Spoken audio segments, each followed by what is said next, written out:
I think people have to enter into the workplace, whether you're entry level or you're more senior level, and they have to start to say, what is it that my job does for the business? Not what is it I do, but what is it that my job does for the business?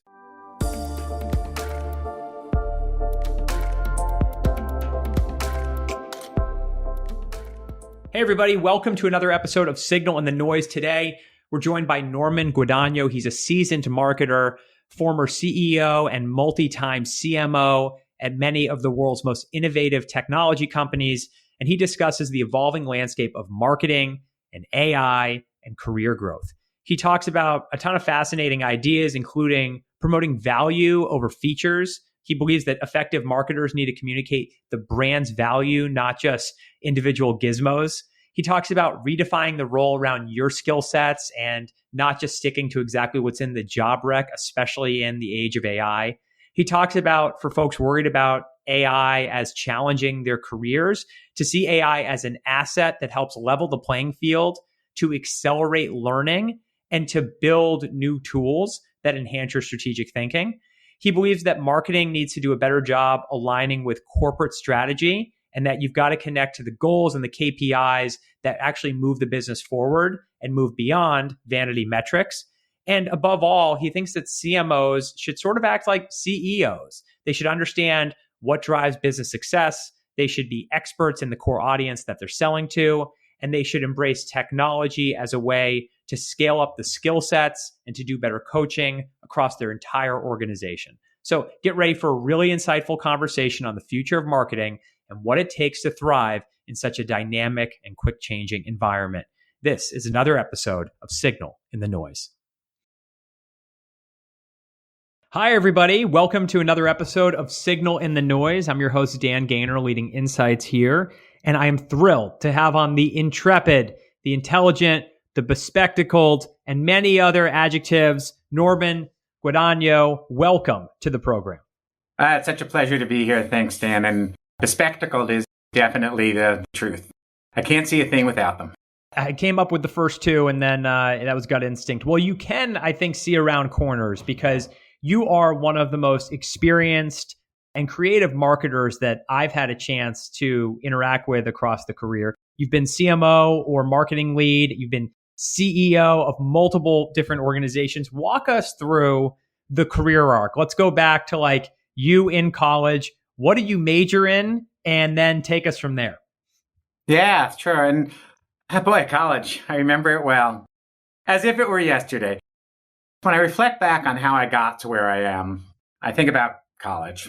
I went to college. I had no idea what I was going to do and sort of stumbled along saying, well, what is actually kind of interesting to me?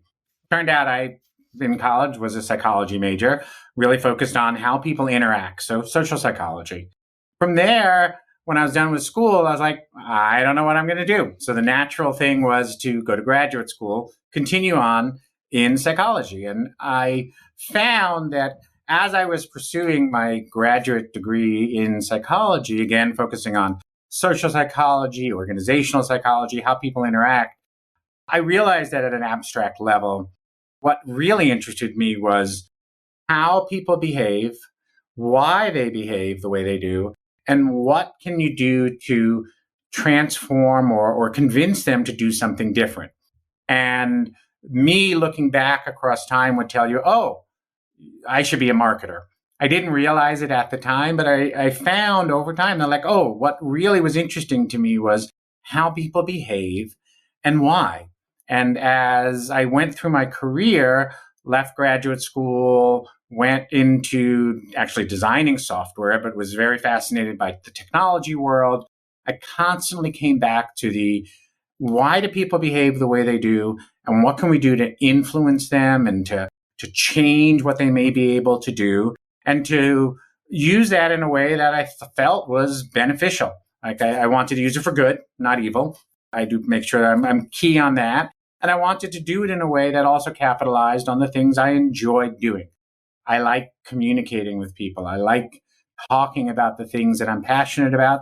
And I like finding ways to go deep and get some real understanding of what's happening and why, and then use that to drive things forward. And that became sort of the ethos. And then the tools, I can imagine, you acquired through a variety of really fascinating stints. I mean, tell me if I got this right. The logos on the resume include Oracle, Microsoft, Carbonite, Acoustic, running an agency called Norbella, and most recently as CMO of Mimecast, which is a leading cybersecurity company. Walk me through, you don't have to do every one of those stints, but walk me through a couple of those pivotal stops along the way to where you got now.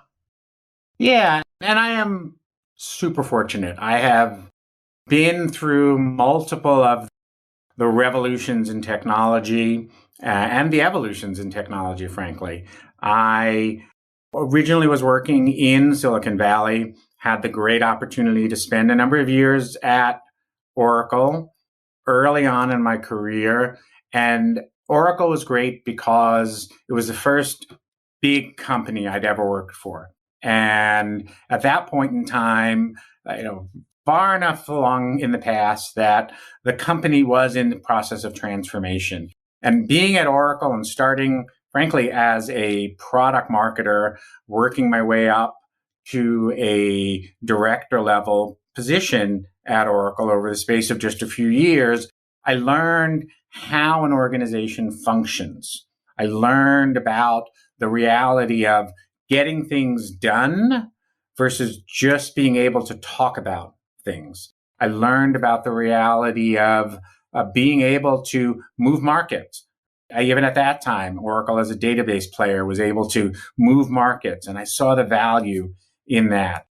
It was a great formative experience. I also worked in some startups when I was in the Valley as well, and I learned there's three of us, and we are in the room that used to be the closet. How do we make sure that we get marketing done today? So there was that part of it as well. And as I moved, I ultimately moved to Seattle before eventually moving here to New England. In Seattle, I, again, went through a couple of startups, but then had the good fortune of being at Microsoft. And Microsoft, I, to this day, believe is the best training ground for technology marketers and technology product management that you're going to find. And I learned the depth of the ability to look deep into the behavior of your audiences at Microsoft. I was at one point responsible for a very specific audience at Microsoft, the software architect audience. And that's how specific you can be. But there's a lot of them. And if you're developing tools for developers and architects, and it's a multi-billion-dollar business, you go deep. Then I was given the opportunity to build a complete, detailed, survey-based, interview-based profile of software architects. It produced an 80-page deck of understanding of the software architect that was invaluable when coupled with the software developer. Microsoft gave me the ability to do that type of deep, deep audience research, which I took with me forever after that. Really understand your audience. Go deep. Don't make assumptions. And I can come back to other places where I've seen assumptions made, research overturns. And that was another thing that I learned. And the other thing I learned at Microsoft was the power of the ecosystem. Microsoft has a massive ecosystem that it's part of.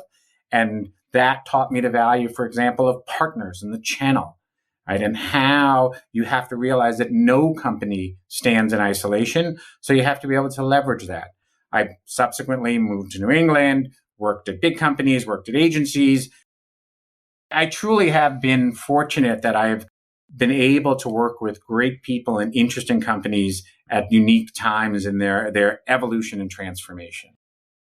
One thing that's interesting to you, who's somebody who's so audience driven, and I would call you intelligently academic about marketing, is you've had to, in some of the CMO jobs, push products that are B2B and are complex, or if they're B2C, it's overcoming a complexity curve.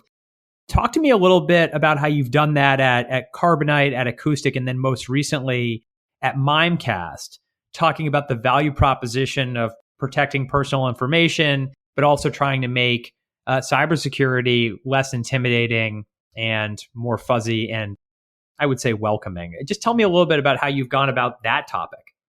Yeah, I like the notion that cybersecurity shouldn't be intimidating. And I maybe preach a little too much to my family and friends about good cybersecurity, but it shouldn't be intimidating because it's actually fundamental to who we are and how we operate in this world.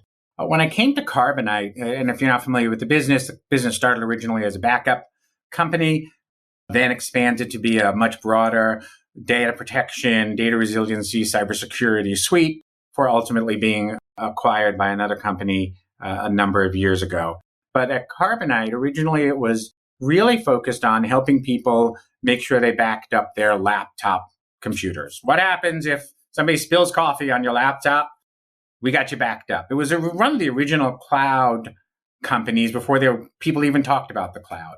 And it was a very strong value proposition because people were worried. What happens to this data? As we moved into the cloud era, people became less worried, but they actually shouldn't have. And here's the sort of illuminating thing that I picked up in my years at Carbonite. Great, great company, amazing people who were doing interesting things as we expanded from selling to just consumers and small businesses, ultimately to mid-market and to the enterprise in our solutions. And a few things emerged quickly. One is, for the most part, including into the enterprise, but less so, nobody cared how the product worked. What they cared about was that the product worked. And that subtle distinction was actually really important because as we began to think more about the campaigns that we built, about the messages we delivered, we shifted more and more to, as every good company ultimately has to do, to the benefits and the outcomes, not to the feature function processes that go on behind the scenes. And in fact, I spent 4 years essentially at Carbonite. I never once gave a demo of the product. I didn't have to. I could talk to you all day long about the threats. And we, for example, were one of the first companies to capitalize on the reality of the threat of ransomware and the fact that backing up your machine is one of the best defenses against ransomware. If your machine gets locked, reboot it, be able to come back. Data resiliency is key in that situation. We didn't have to talk about how all that was happening, just that there was a threat and that we were able to protect it. So the larger order takeaway is like cybersecurity is not the what are your layers of defense, what are all of the different tools are used. That's fine for the CISO, but for the average individual, cybersecurity is there's risk. Let me articulate it in the simplest form possible. There's protection. Let me make sure you understand it. And that, to me, became an overarching lesson, if you will. Even as I moved to Acoustic, which is a MarTech company, there it was less about changing the sort of specifics of what the product did, but why the product was right for the customers that we sold to. And again, in the technology space, as you well know, there are a lot of solutions for every problem. There's probably as many solutions as there are problems in some parts of the industry. I was going to say more solutions in the advent of AI than there are problems. That is probably the case, and we can talk about AI. But then the trick is, how do you make sure the solution resonates with the specifics of the buyer and the user that you're going after? And it goes back to what we were just talking about, understanding that audience, understanding what is important to them. At Mimecast, we sold email security as our core product, but it's a whole cybersecurity platform, focuses on human risk, delivers tremendous value to customers. Many people who are watching this may already be protected by Mimecast because it has 40,000+ customers around the globe. But the thing that mattered to the buyer was, in fact, on a day-to-day basis, not the things we protected you from, but the things we failed to protect you from. Any discussion between a seller and a potential customer was quickly moved through the 600 threats we protected you from to the one threat we might not protect you from. That's the data insight that helps drive the discussion that ultimately you want to have as a marketer, as a communicator. You said something earlier. You said It's about communicating the benefits, not the features. And I remember looking over your right shoulder when I worked at Nike, how I met with the shoe development team one time. And they all had an argument for why their individual shoe was the fastest shoe ever. You know, the air-filled shoe was the fastest shoe ever. The carbon fiber-filled shoe was the fastest shoe ever. Yep. And for you, it's all about, okay, who is the audience? What are the problems they're facing? And what benefits can we cascade from this product to that audience so that it feels more personal? And the more specific and personal it feels, of course, the more evocative the message. True, whether you're selling shoes or cybersecurity, I feel. It is totally true. And you know, obviously my friends at Nike there, I have way too many pairs of shoes. For that, I am in fact wearing Nikes even at the moment. They were my client when I was at an agency. And I spent a number of years with them as a client. And I spent actually a lot of time working directly with them on some specifics in the running category and in their e-commerce and in their digital experiences. Great group of people to work with. Love the company. True fanboy. But one of the things I learned in doing that, and I was actually in Nike stores doing field research, asking people as they were buying shoes questions that we had, watching and observing to understand the different types of buyers, and knowing that a 16-year-old kid who sees a pair of Nikes on someone else that he or she thinks is cool is going to go buy those shoes for a very different reason than a 30 or 40 something runner who's trying to figure out how to get to a better time or maybe fewer shin splints, right? So the dynamics of what may drive a shoe's popularity are very distinct. But interestingly, they both might end up in the same shoe, right? Which is part of the fun of it. And I remember going to many, many races. I used to run a lot more when the weather was more accommodating before I moved to New England. And going to observe how people would be wearing Nike clothes head to toe, but not a pair of Nike shoes. And that dichotomy of why Nike was seen as providing great material, but it wasn't always seen as the choice for the serious runner. And I think that's a fantasy, not fact sometimes, but you'd see the serious runner, even, you know, when I was doing this research, in more obscure shoes because they felt like, oh, that's more likely to give me the edge or is more of a representation of who I am as a runner versus Nike, which is available to everyone. Absolutely. And it's just goes down to the original lesson that you learned at Microsoft, which is understand who you're selling to and understand that the way that you could present the exact same product could be polar opposite depending on who the audience is. You know, I want to take it back to the way that you define your job. And obviously you said by defining an audience, but just to take it back to the core, to the individual, you wrote on LinkedIn, I think this was recently, your job should not define who you are. You should define your job. And in a world where everyone feels nervous about the dynamic changing nature and disruptive story of politics and all these countervailing issues these days, and mix in AI and the lack of skill set that we all feel like we individually should have but don't have, I would just be interested, like, what lessons can you impart to marketers who, in such a difficult time to pin down what your resume really stands for, you can do to shape a job in your image versus being like looking at the 10 commandments of the job rec and saying, I must align perfectly to these bullet points?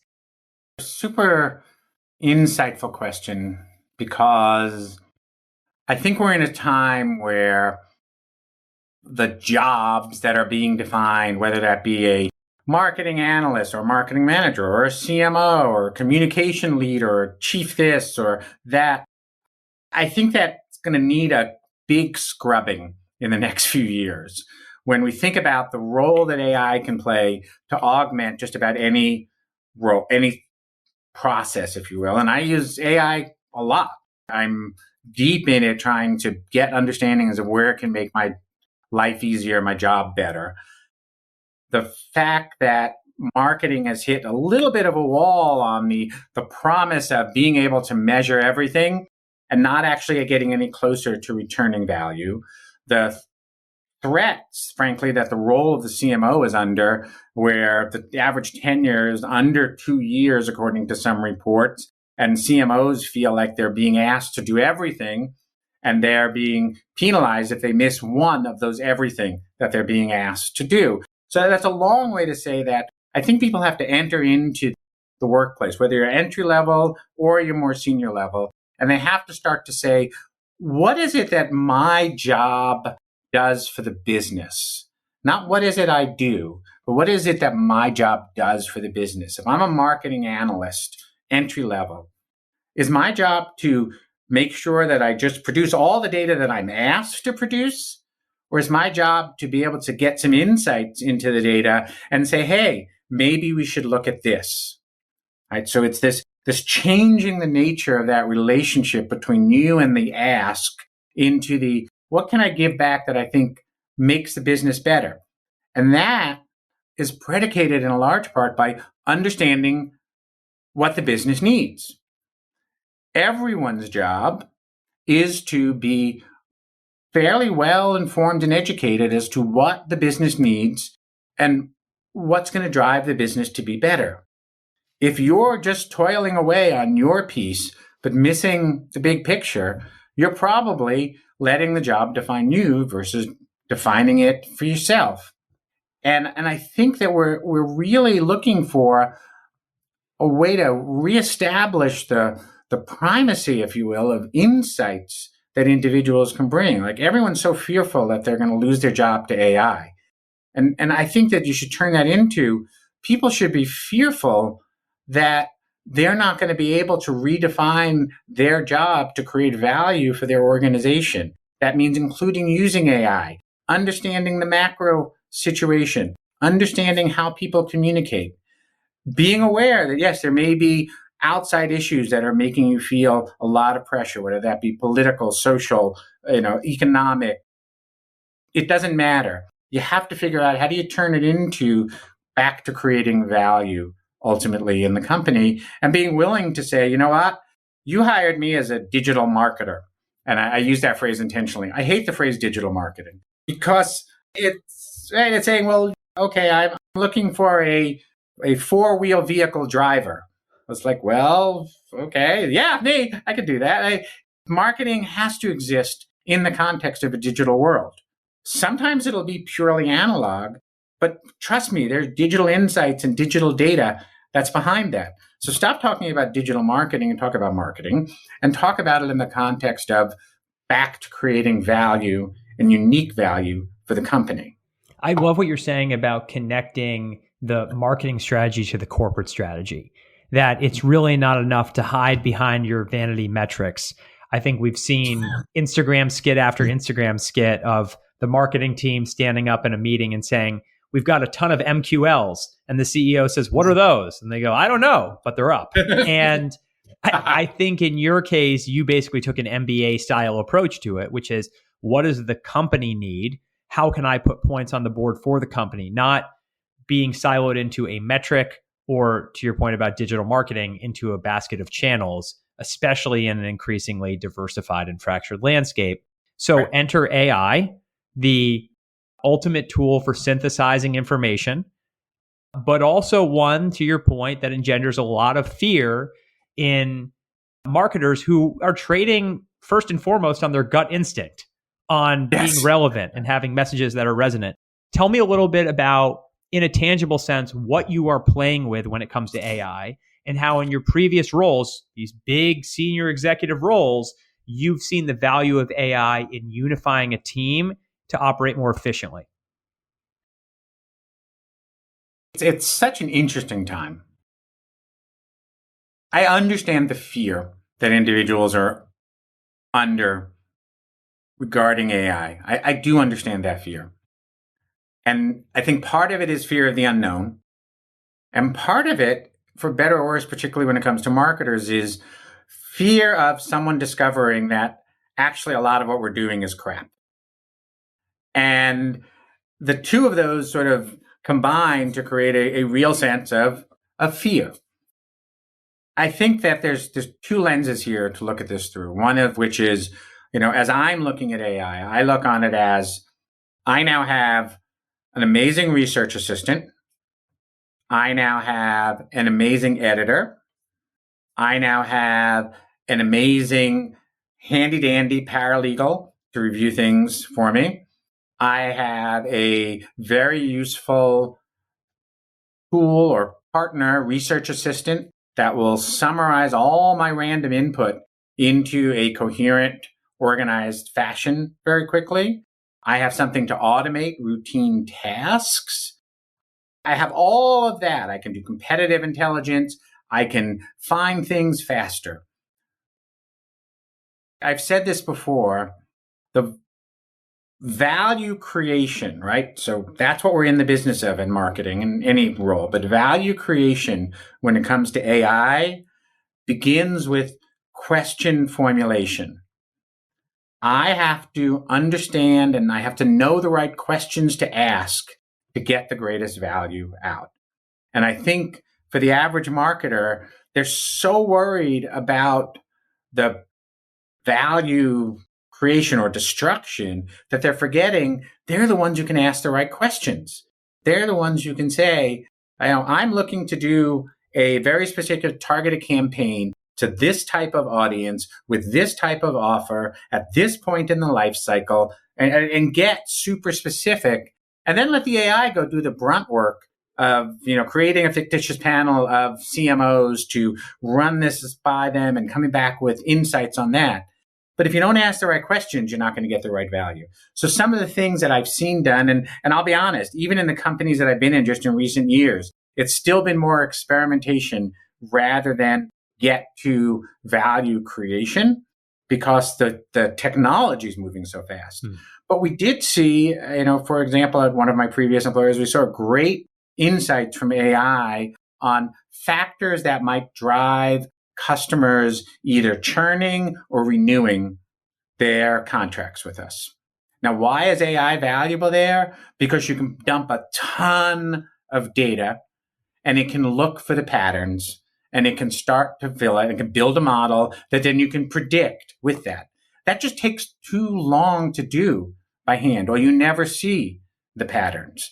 When you combine that with the insights that you get as a real human being, you start to say, oh, wait, here's something we can actually probe on.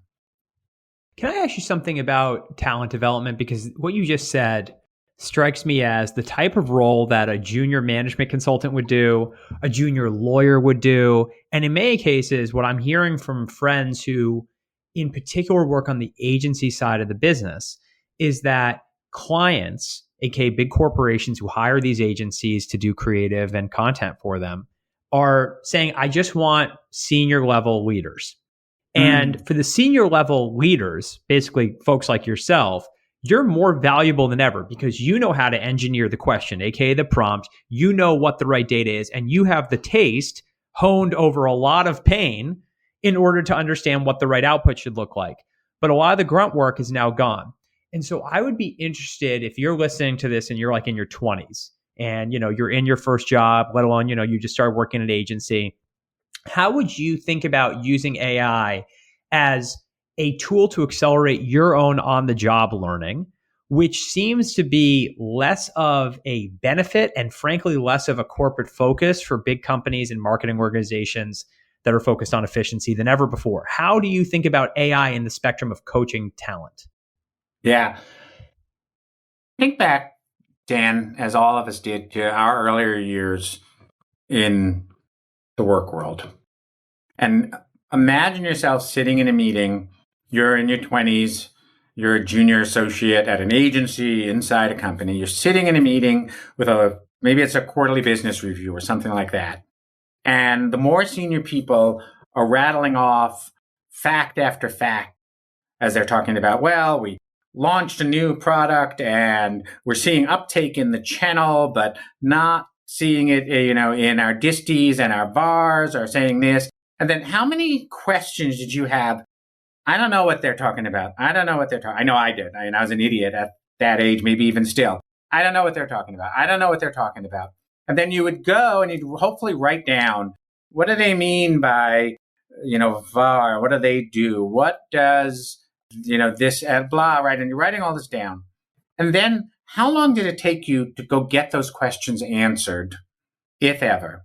Or did you get through the next year, 2 years, 5 years, never actually understanding some of the things that are discussed all the time? Never understanding, EBITDA is this, and now, right, let's play that back. You're sitting in a meeting today, and that's all happening. You just created dozen prompts to immediately go to an AI and say, teach me about software distribution channels. Teach me the fundamentals of revenue accounting. Teach me what different pricing models look like. Come back to the table and say, okay, now I understand the fundamentals of this. How can I take the thing that I'm uniquely qualified for, whatever my role may be, and add some value on top of that? And this might seem a little bit fanciful or broad, but I'm actually believe seriously that most people, myself included, maybe not you, but myself included, spend a long time making believe we know the answers to things, particularly earlier in our career. And we never sort of want to go figure out how to get an answer. Today, that answer is literally a prompt away.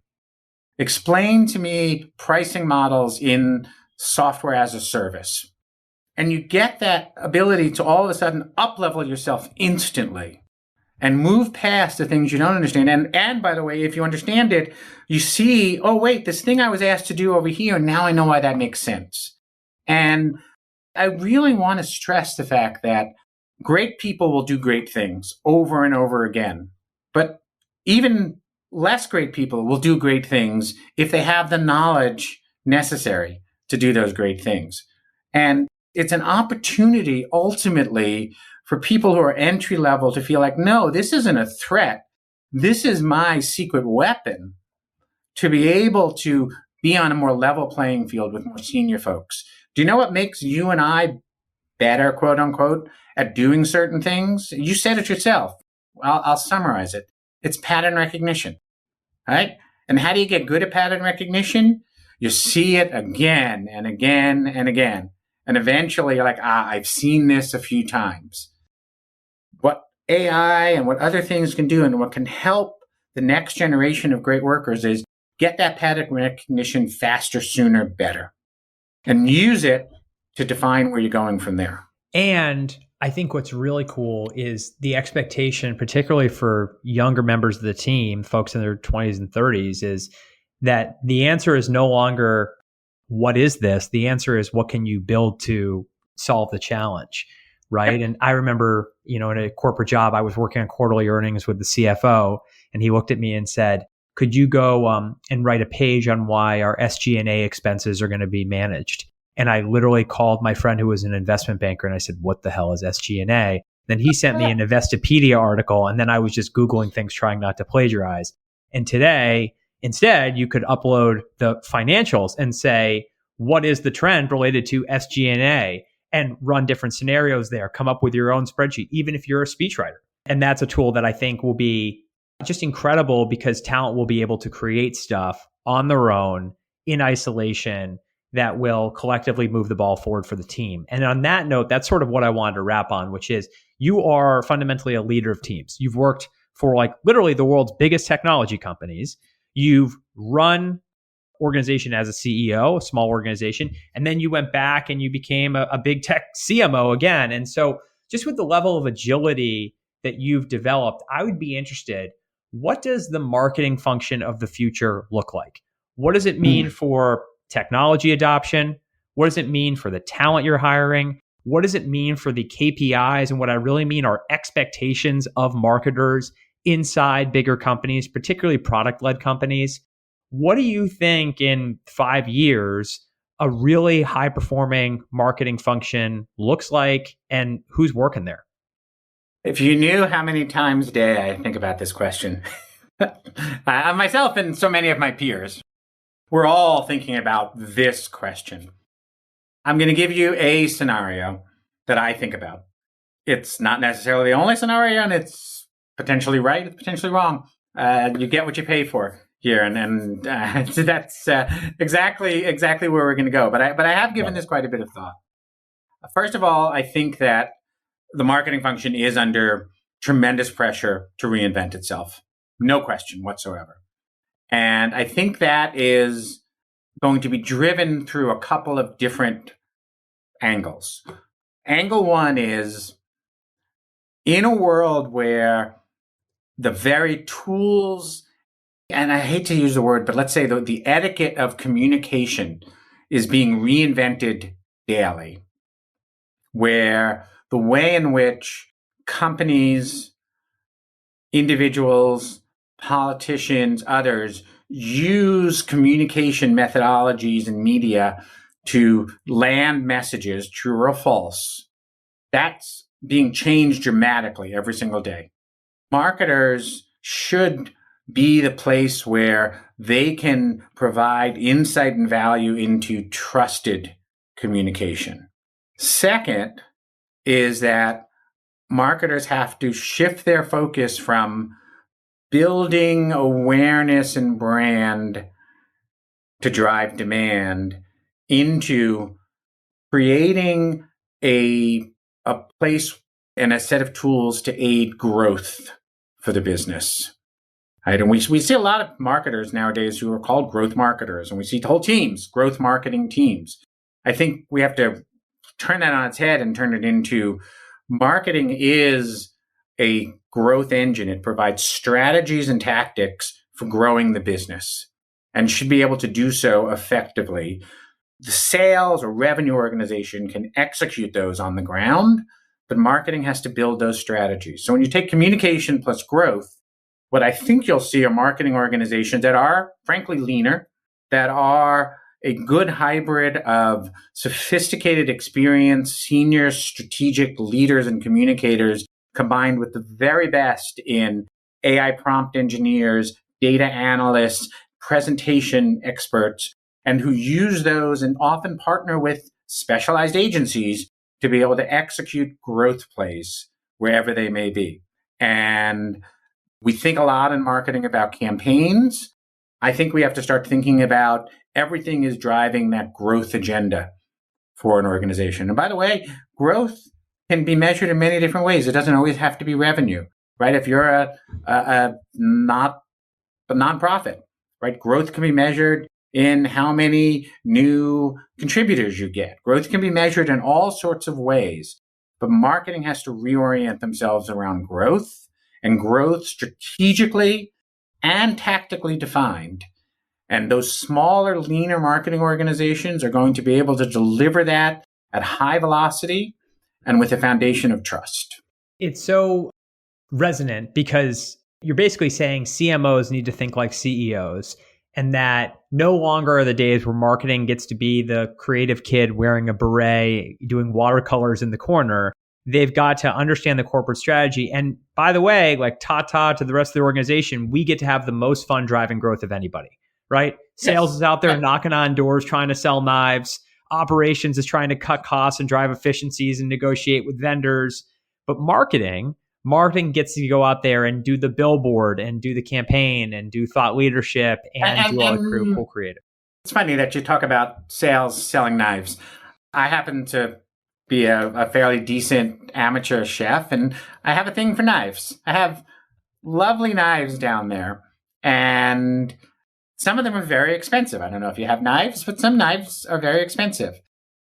The value of that knife is in the hand of the cutter. To people who don't appreciate it, a $20 knife is as good as a $200 knife. Now, they'll cut themselves more often because dull knives will cut you, sharp knives will not if you know what you're doing. But the reality is that marketing is a large part of why those beautiful knives at the higher price point. Some of it is pure craftsmanship, right? An individual making a solitary knife. But some of it is pure marketing. And that's okay. That's growth. That's creating value from, frankly, you can just take a piece of metal and sharpen the edge on a rock and you can cut stuff, right? Yep. You can also buy beautiful hand-forged knives. You can choose, do you want Japanese style or European style? Like there's all sorts of interesting things that you can do. Somebody still has to knock on the door and sell you a set of knives. And don't we all miss the days of door-to-door knife salespeople? But the reality is that marketing has to do that, have the fun of telling you the story. Marketers are storytellers. We should be storytellers. Whether we're telling a story to the market or frankly, we're telling a story about the data that we see, we have to create a narrative. We have to communicate. And it's an exciting time to be a marketer, even as it's a time when we're all under tremendous pressure and duress. Well, talk about a call to action. And this has just been such a fun conversation. I did watch a Chef's Table episode about creating really cool custom knives where they fold the metal. I'm sure you've got some of those with the wavy pattern. Yes, but I sure do. No, you were talking to the man with the dullest of knives. Norman, how could people get in touch with you if they want to work with you, if they want to learn from you? Can they find you on LinkedIn? Is there a website? What's the best way to knock on your door? Yeah, I am on LinkedIn. I encourage people to look for me there. You can also, frankly, people just send me an email and I'll give you the address. I'm sure they'll put it on a super here when we do this, but it's norman@thinktone.com. And that will get you to me. And I love to talk. I love to network. I'm online a lot. I'm in various user groups, and I'm often looking at knives or other kitchen implements if you happen to be in that area. Well, I can't wait to go to like a meat festival with you or some sort of BBQ summit. We'll see what kind of chopping we've got capable in your hands.